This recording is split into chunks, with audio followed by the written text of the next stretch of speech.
The first serious step in building Alexander the Great's empire was taken by his father, Philip II. Julius Caesar owed his victories largely to Rome's well-oiled military machine. Napoleon Bonaparte received specialized military education. In this context, Genghis Khan's path to glory as a great conqueror is completely unique. The famous Mongol's father did not leave his son a battle-hardened army, and the shaker of the universe himself remained illiterate until the end of his life. But it was he who managed not only to conquer vast territories in a short time, but also to build a stable state that was ruled by his direct descendants for more than a century. The date of Genghis Khan's birth is unknown. In Mongolia, it is commonly believed that he was born around 1162 on the banks of the Onan River in the family of Yesugei Bagatur. On his father's side, Genghis Khan was from the Borjigan clan, whose members did not resemble typical steppe dwellers. Chronicles describe him as a man with a reddish beard and gray-green eyes. His real name was Temujin. It is believed he received it in honor of the Tatar leader Temujin Uge, whom Yesugei defeated on the eve of his son's birth. The infant emerged from his mother's womb clutching a blood clot in his palm. This, in the opinion of his contemporaries, promised the child a glorious future as a person endowed with power.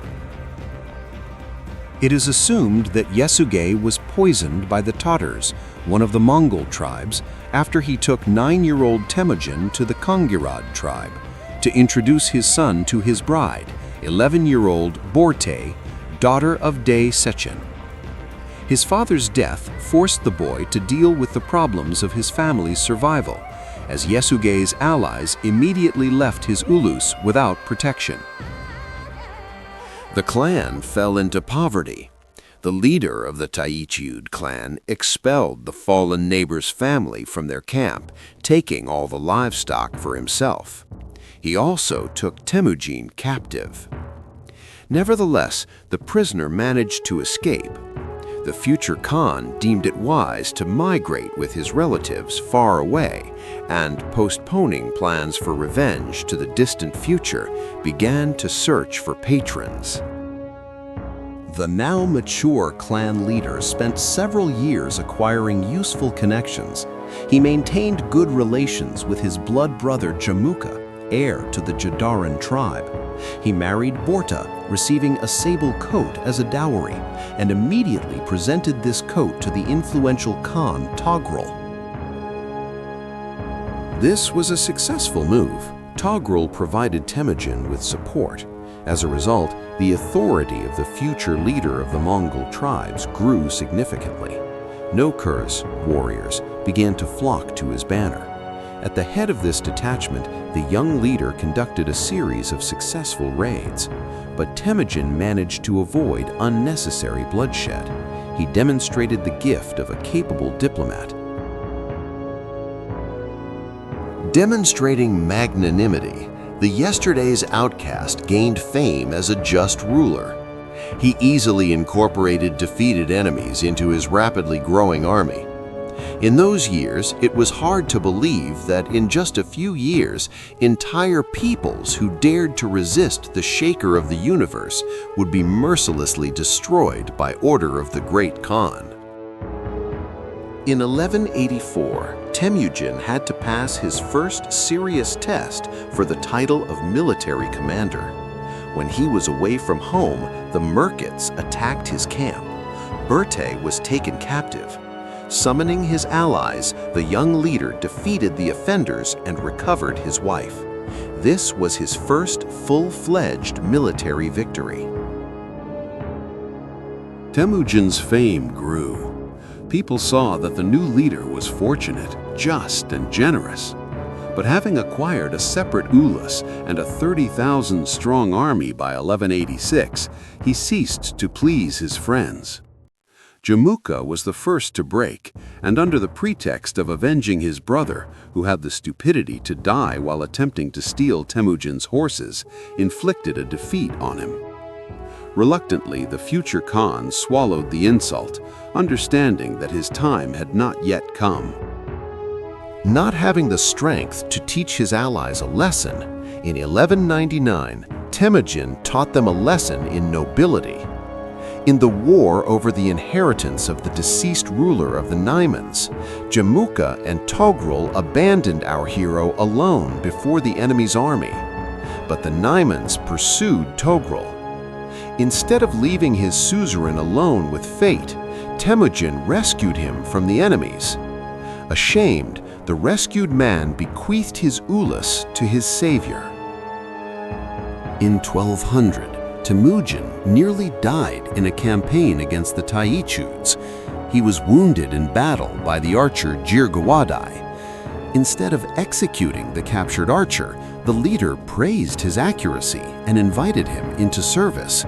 And he did not miscalculate. Receiving the name Jebe, Arrowhead, he became Genghis Khan's best military commander.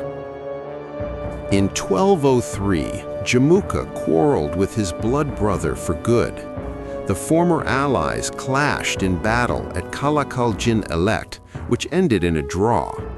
The finale for Jamukha came in 1205. He was betrayed to Temujin by his own nokors. According to legend, the victor offered his sworn friend forgiveness, but the proud man refused and asked only for a dignified death, which was granted to him. His spine was broken with honor. In the spring of 1206, at a Kurultai, Temujin was named Khagan, the supreme ruler. Having become the lord of the steppe, he took the name Chinghis, which can be translated as ruler of spaces boundless as the sea, although it is not entirely clear what the nomads knew about sea expanses. They were separated from the nearest large body of water by thousands of kilometers. In any case, Mongolia became a unified state, having overcome feudal fragmentation. Genghis Khan hastened to consolidate the status quo and gave his subjects the Great Yasa, a code of laws regulating the life of the Mongols. All men were obligated to leave their camps at the ruler's first demand and go to war. Tumans and territories were given into the possession of influential noyons. Peasant arats became serfs. Unauthorized transfer to another master was punishable by execution. And for many other offenses, a death sentence followed without hesitation. The Mongols did not like to waste time on a differentiated system of punishments. Confining the undesirable in dungeons and prisons was considered an unaffordable luxury. Even the executions themselves were very different from European ones. No unnecessary ceremonies, no scaffolds with blocks and gallows, not to mention such excesses as a deathbed confession. The condemned person's heels were pressed to the back of their head in an instant, and they were immediately forgotten. The Yasa also introduced a moral code for Mongols. Loyalty and bravery were considered good, cowardice and betrayal evil. Cruelty was not considered a sin, except perhaps senseless cruelty that did not follow military necessity. Like any young empire, Genghis Khan's state needed to expand its territories, so campaigns against neighbors were not long in coming. In 1207, the Khagan sent his eldest son Jochi to the northwest, and he conquered a number of forest peoples of southern Siberia. Genghis Khan himself attacked the eastern kingdom of Shisha. The Tanguts, who inhabited it, fell into complete dependence on the Mongols. In the spring of 1211, the steppe dwellers disturbed the mighty state of the Jurchens, Jin. At the head of a horde of 100,000 horsemen, Genghis Khan crossed the Great Wall of China and captured the enemy's western capital, Datong. In autumn, the Mongols defeated the main forces of the enemy in the Xuandefu Valley and returned home. For several years after this, Genghis Khan continued the tactics of annual raids, devastating the enemy's lands and slowly but surely subjugating the Jurchens to his will. After the campaigns against Jin, the Great Khan conceived the idea of taking control of the Great Silk Road. But before invading Central Asia, he dealt with the Naiman Khan Kuchlug in Samarkand. To weaken the enemy, the Mongols employed religious tolerance for the first time. Kuchlug persecuted Muslims, turning a multitude of people against himself. When Jebe invaded Samarkand in 1218, he immediately declared freedom of religion. The Muslims instantly defected to the occupiers. Kuchlug suffered defeat and fled. The next item on the agenda for building an empire from sea to sea was Khwarazm. It could not be taken by storm. The Tumans of Subutai and Tokacar encountered the strong army of Jalal ad-Din, son of the local ruler. They had to retreat. Having assessed the power of his new neighbor, Genghis Khan decided to act with cunning and provoke Khwarazm into aggression. Sending a merchant caravan, the Khan ordered the warriors accompanying it to behave arrogantly. As a result, the uncle of the Khwarazm Shah, Gayer Khan, lost his temper and ordered the Mongols to be killed. Thus, the Shaker of the Universe received not just a formal pretext for attack, but also found himself at the head of thousands of enraged steppe dwellers demanding retribution.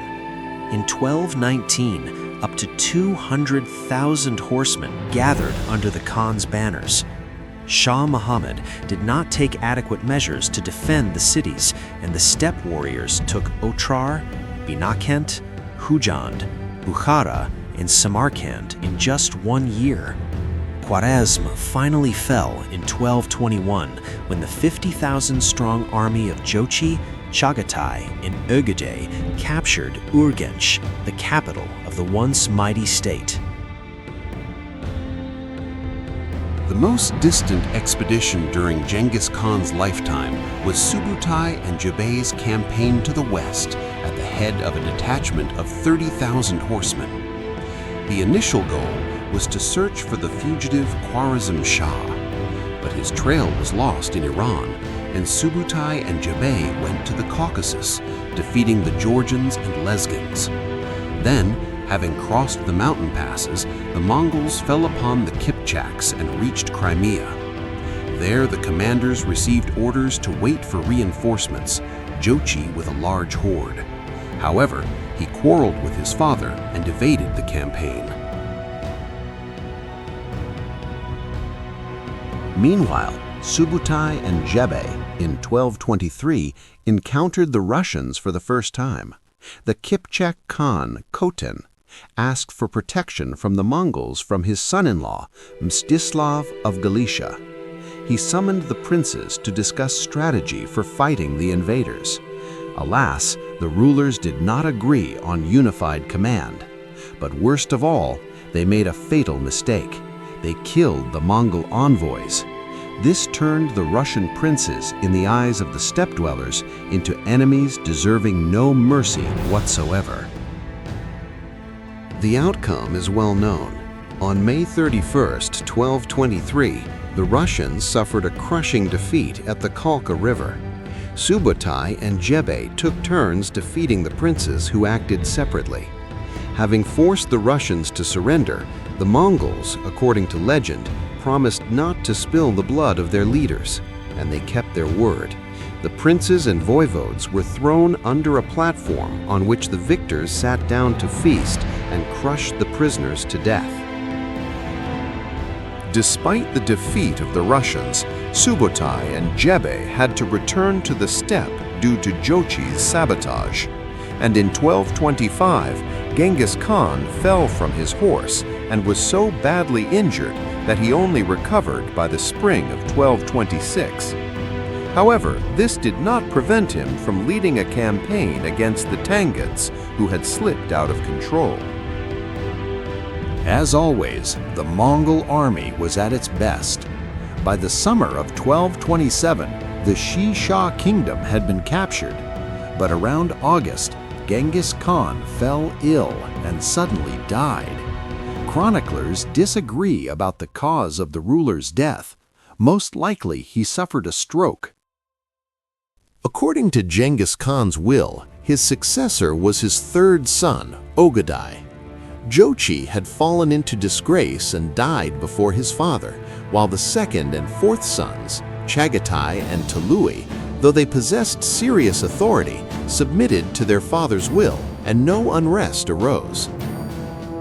The location of Genghis Khan's tomb is unknown. According to legend, he ordered that the place of his burial be concealed. It is believed that the conqueror found his final resting place somewhere on the banks of the Onon River, where he was once born to shake the universe.